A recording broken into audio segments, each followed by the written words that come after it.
Welcome to a new edition of the Neon Jazz interview series with jazz piano legend Terry Waldo. We talked to him about his new 2021 CD, I Double Dare You, teamed up with the great jazz vocalist Tatiana Eva-Marie. They joined forces to release their debut collaboration of upbeat jazz and pop songs from the 20s and 30s. We also talked to this legendary Ohio native about his very long career in music. He is best known for his contribution to ragtime and his role in reviving interest in this form. He's got some great stories. Get to know him. Enjoy. Well, Terry, thanks for taking a minute out for Neon Jazz. I appreciate it. Oh, it's my pleasure. I'm glad to do it. So you have a brand new duo album out with Tatiana Eva-Marie, and your new single, Button Up Your Overcoat. And it's really a celebration album. I mean, it's kind of the music you've been doing for your jazz existence. Talk to me a little bit about getting together with Tatiana and what this project means to you. I've been listening to Tatiana and performing with her at parties and various events over the years, mostly at Scott Asen's legendary parties. He's the man who has started the new record label, Turtle Bay Records.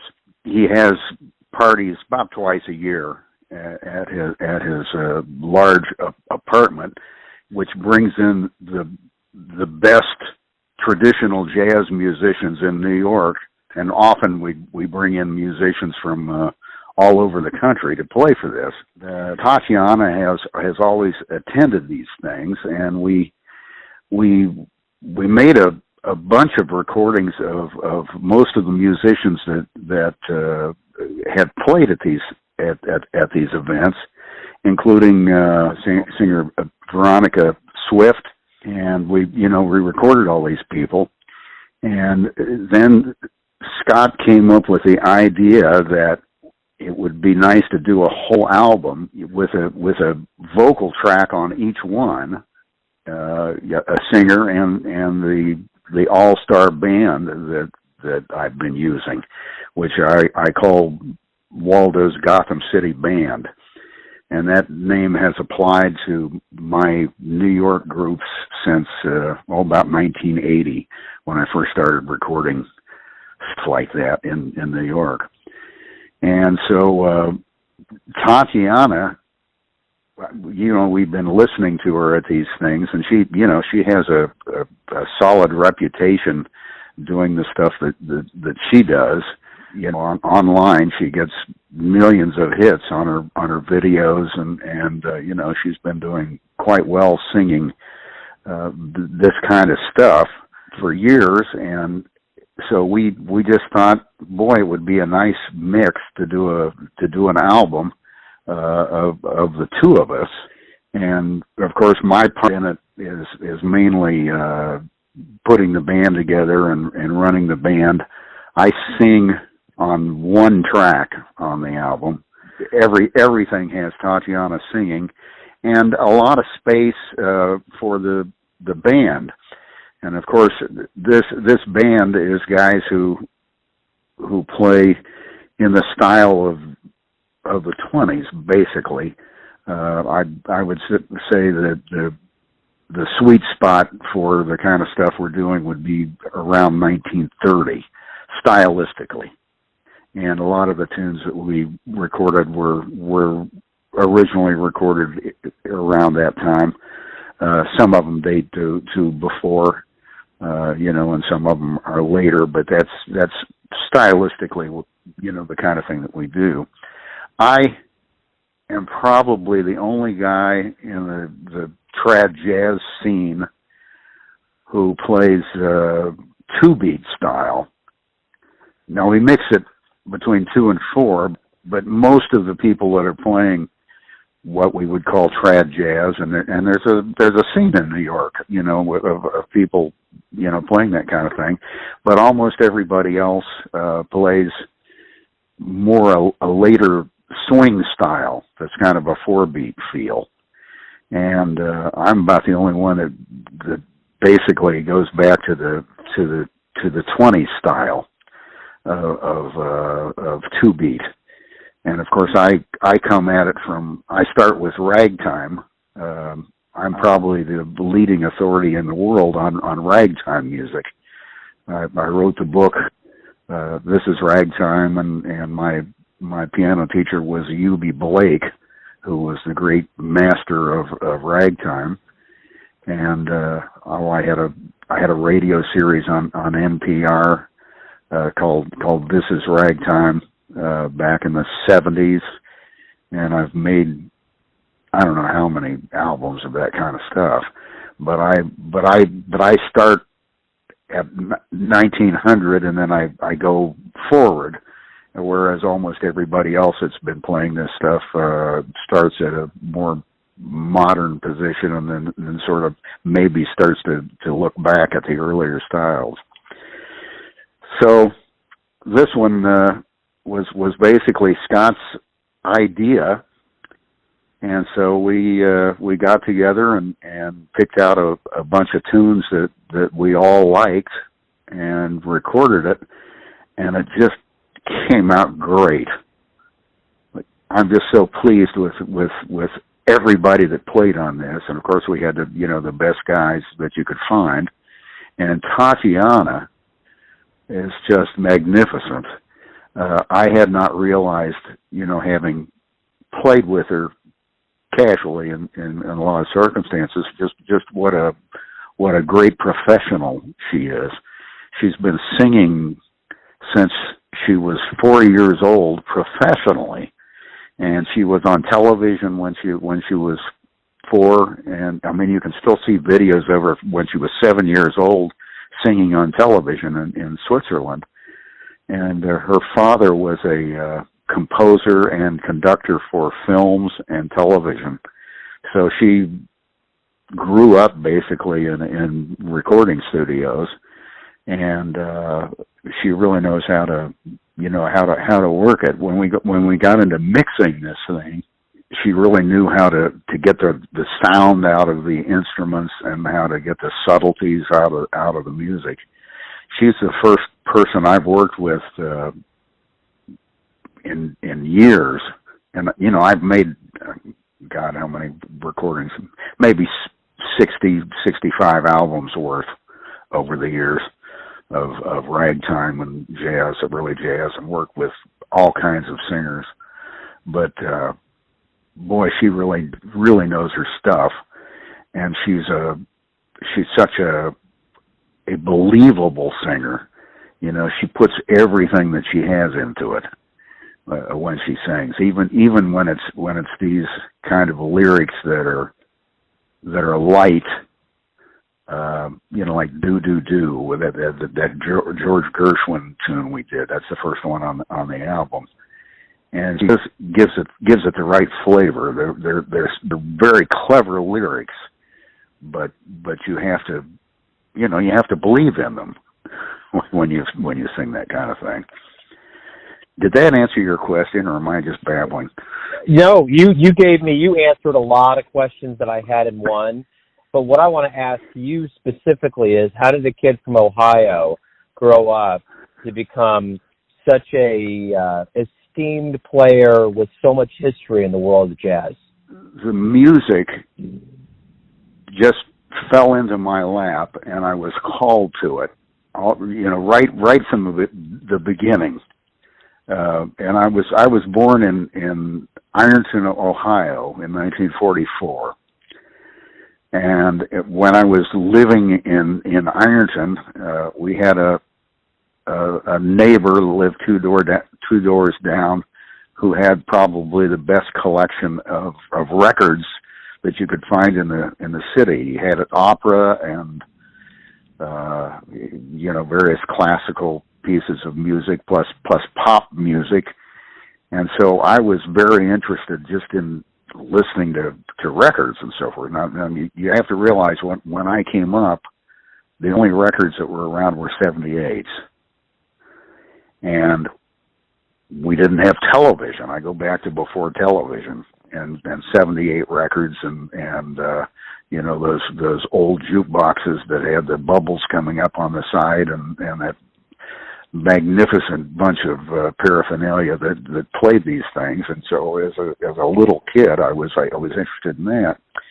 Then we moved to Columbus, Ohio, from Ironton when I was 5 years old, and lo and behold, just across the street from me was John Baker, who had been the second jazz record collector in the world. And he had a magnificent collection of jazz records. He was also the guy who decided to collect jazz films. And so he collected every piece of footage that you could get. He got stuff when NBC would throw out kinescopes. He'd collect those, and so he had the world's largest collection of jazz films. He had also been the collector of piano rolls. He had the world's largest collection of piano rolls.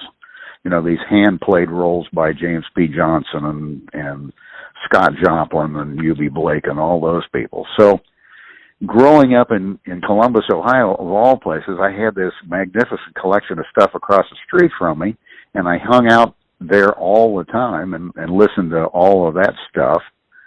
And then at some point, I became interested in ragtime music, just having heard it on television here and there, or on all the old records that I used to listen to. And you have to realize that in the 50s and in the late 40s, when I started listening to records, there was all kinds of music that were just around. You know, you heard Dixieland on radio. You know, there were pop hits that were Dixieland music, and there was ragtime played in just pop tunes that you heard at that time. So for whatever reason, I got attracted primarily to ragtime music, and then in Dixieland, and so we formed a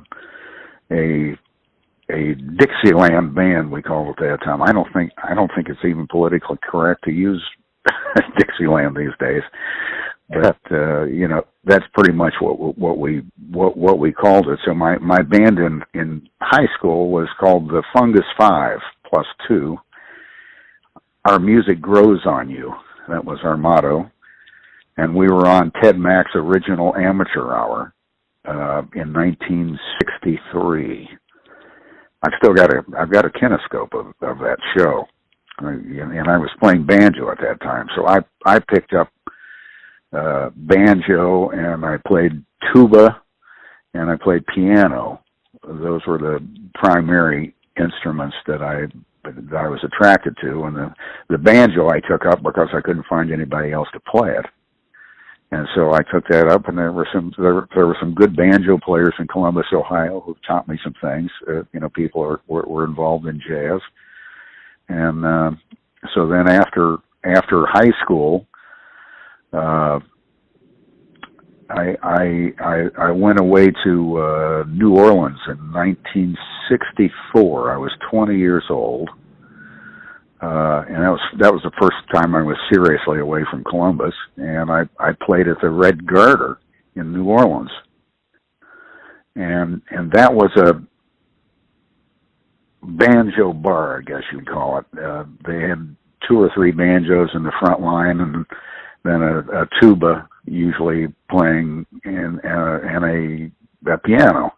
So I could replace each of those instruments for 15 minutes, and then take 15 minutes out for my break out of each hour. So I went down to New Orleans, 20 years old. I had a great time down there.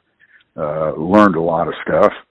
Got to play with the guys who were still playing at Preservation Hall and different places down there, who had been the inventors of jazz. And you know, so I soaked all of that up and you know, learned how to play from the people that were down in New Orleans, soaked up that scene. So the following year, I went out to San Francisco, and I played also for the Red Garter out there, but I stayed in Turk Murphy's club, actually overhead of his club. He had a place called Earthquake Magoons, and of course Turk Murphy was one of the people that started the revival of traditional jazz back in the 40s, when he played with the Lou Waters band, and then he also had a band of his own that played traditional jazz. He was something. So I had a room for $1 a day over top of Earthquake Magoons, and then I used to play intermission piano for Turk from time to time. For a while, I even played banjo with him, as a band. Then I got to know all the people that had been responsible for all the San Francisco and West Coast revival. I made recordings out there. I played tuba with a band that we put together on Sundays, Ted Shaver's Jelly Roll Jazz Band. That was kind of a Lou Waters 2-trumpet band. And the recordings that we made, they turned on a tape recorder, came out a few years ago, actually. But I guess they were the first ones that I commercially, that were recorded, and I was playing tuba on those things. I started my own band, Waldo's Gutbucket Syncopators, I guess in the late 60s, and then we made our first album for George Buck GHB Records in 1969, and we recorded that in Columbus, Ohio.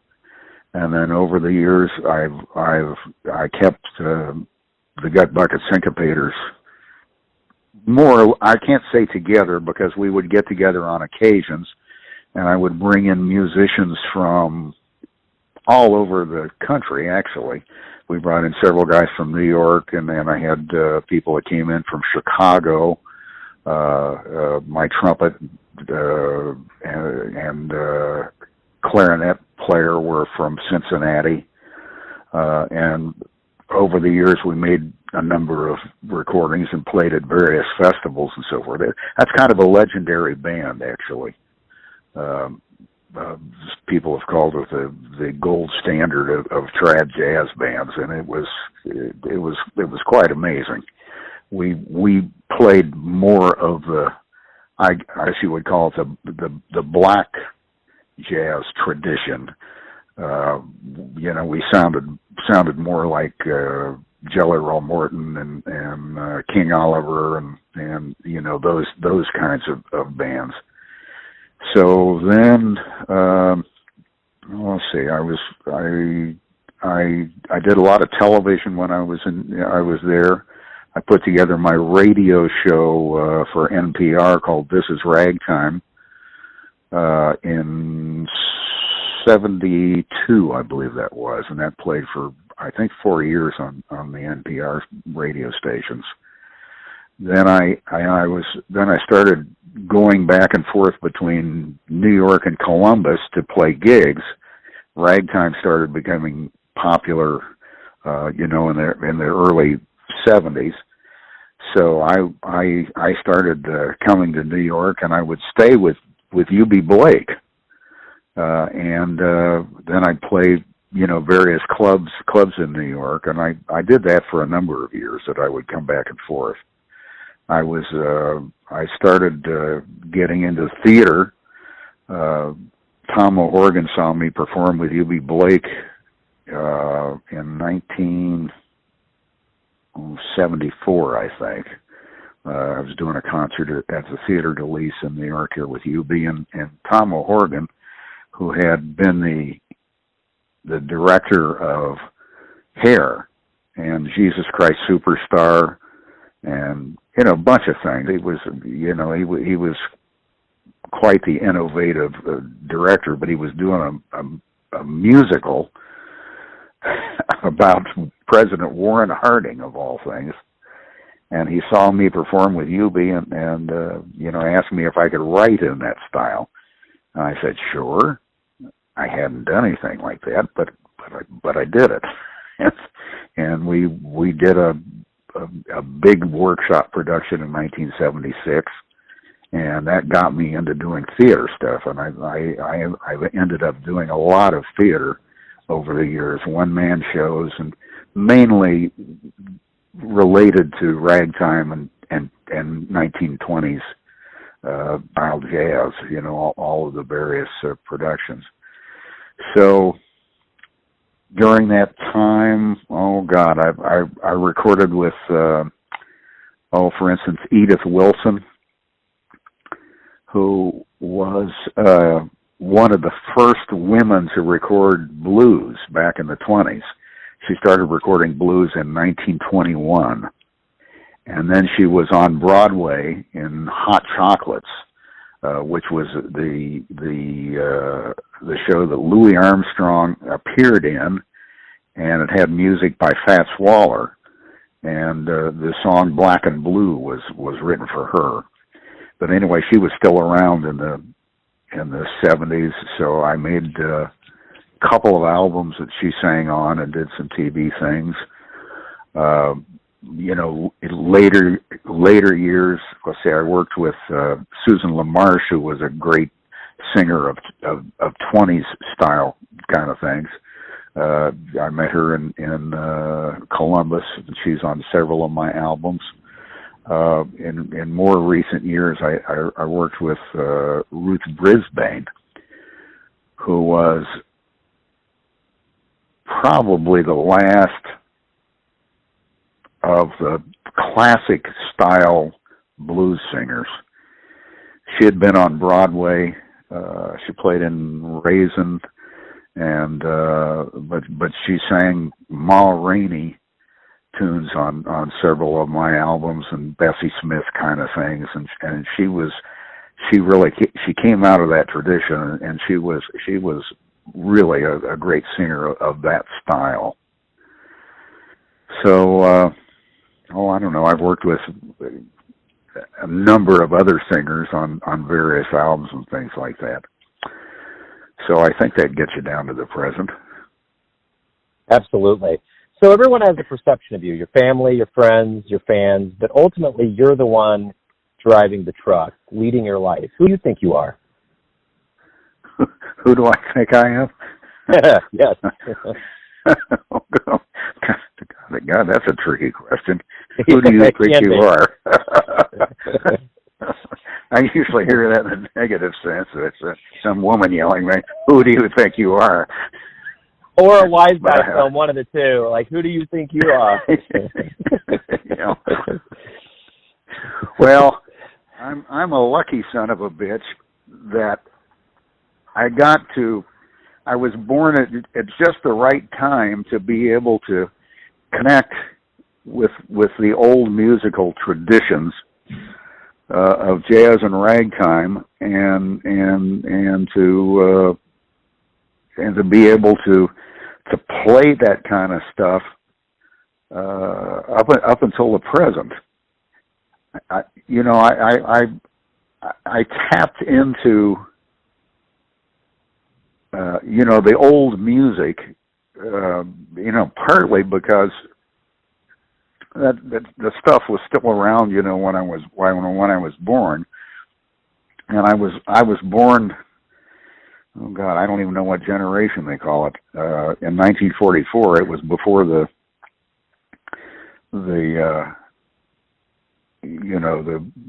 wild birth rate that happened after World War II. So I was born before that. There aren't too many people in my generation, actually. But I tapped into that. I was able to connect with U.B. Blake, who knew everybody. He could show me how all of these people played. He used to show me how One Leg Willie used to play, or Cat Eye Harry, or Big Eye this or that. All of these deformed piano players who were masters, who never made any recordings and so forth. But he showed me how all these guys played, and so I learned from him. And he knew Scott Joplin. He showed me how Scott Joplin played the piano. Hugh Jelly Roll Morton.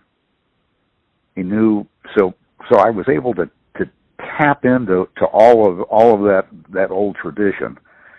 I mean, and I got over the years to play with people who had made records with Jelly Roll. Bill Dillard, who was a trumpet player around New York here, had both toured and made records with Jelly Roll Morton and King Oliver, and he played with Louis Armstrong. He was a trumpet player around New York here. So I got to work with him, and I got to work with people who had played with Bix Beiderbecke. Oddly enough, in Ohio, there was a great tradition of that music. So I was able to play with bands that had been recording stuff in the late 40s. Gene Mayall's Dixieland Rhythm Kings, which had started making records, I think, about 1948, and was part of the Revival band. But I used to tour with him, and he would bring in all these musicians that George Brunis, who had been on many early jazz records, and Spiegel Wilcox, who had played with a lot of these early bands, and so I got to tap into that tradition and connect it, and then bring it forward. So then, I got so much just being in Columbus, if you can imagine. Actually, when I was a kid, the world's largest record store, literally, was 3 blocks from my house, also in Columbus, Ohio. And Anthony's Record Store, which was in what was previously a supermarket, bought 2 copies of every record that was released anywhere in the world, and you could go listen to them. So I'd go up. I had my paper route, and I would go up, and they had them all laid out and so forth, so you could see these albums and take a listen to them. So I learned from all of that. It just happened to be in the right place to make all of those connections. I'm a guy who my motto has been the music comes first is the first thing, and I always try to apply that. I don't know what can I say about that. I've been able to somehow carry on in music, and it's like one thing has always seemed to lead to another thing. And for a while I was going to be a film director, and I took I have my master's degree basically in film from Ohio State University, and the Vietnam War came along. I was being drafted, so I had to join the Army Band Reserve Unit in Columbus, Ohio, in 1970, because I was about to be drafted to go to Vietnam.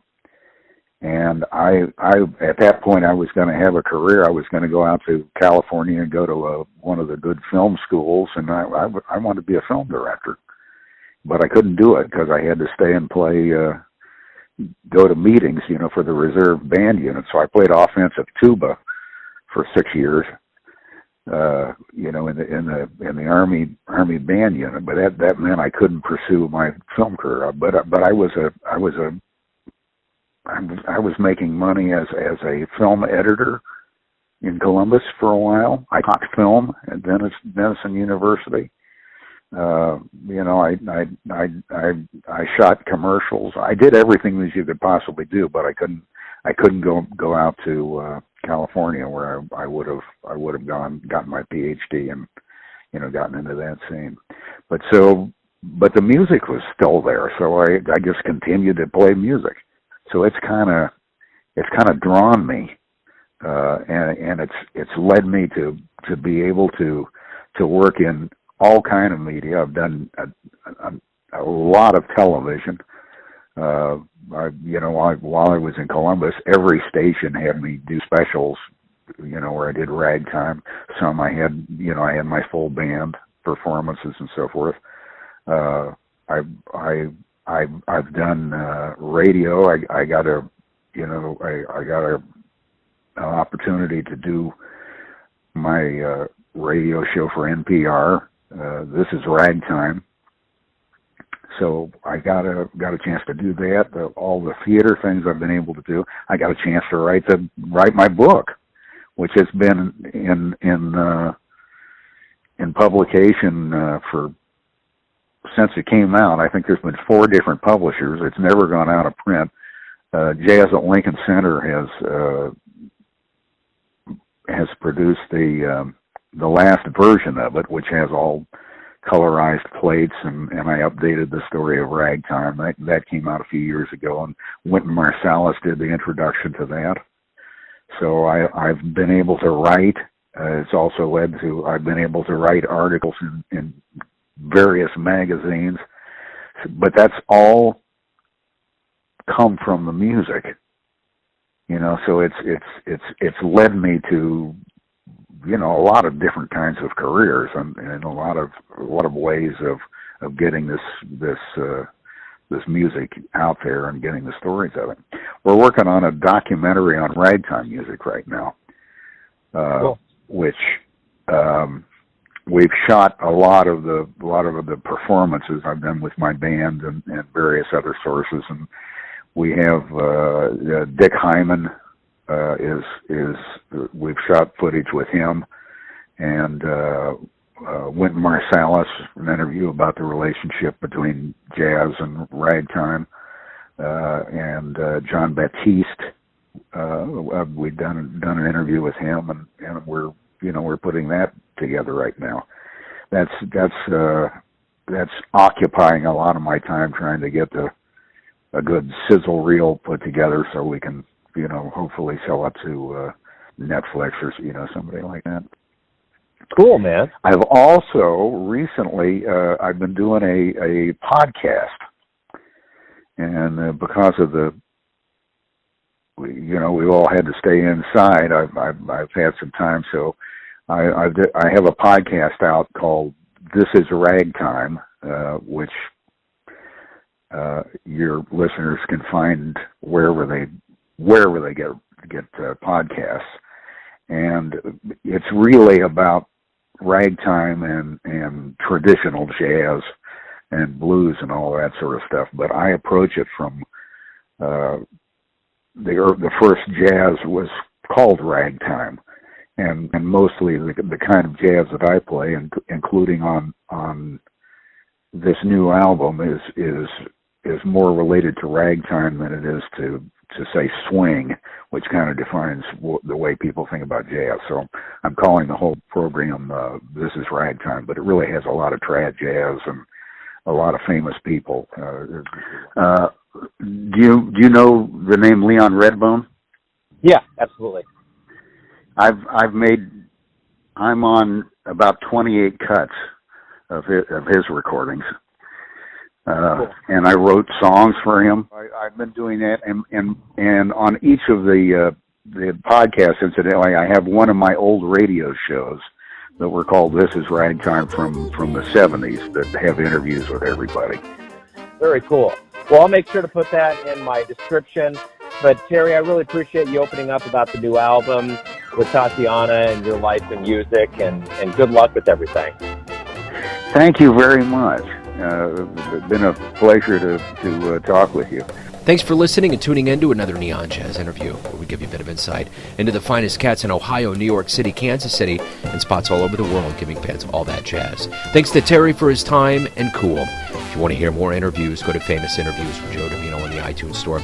Visit Neon Jazz at YouTube.com, and for everything Neon Jazz all the time, go to the neonjazz.blogspot.com. Until next time, enjoy the jazz, my friends.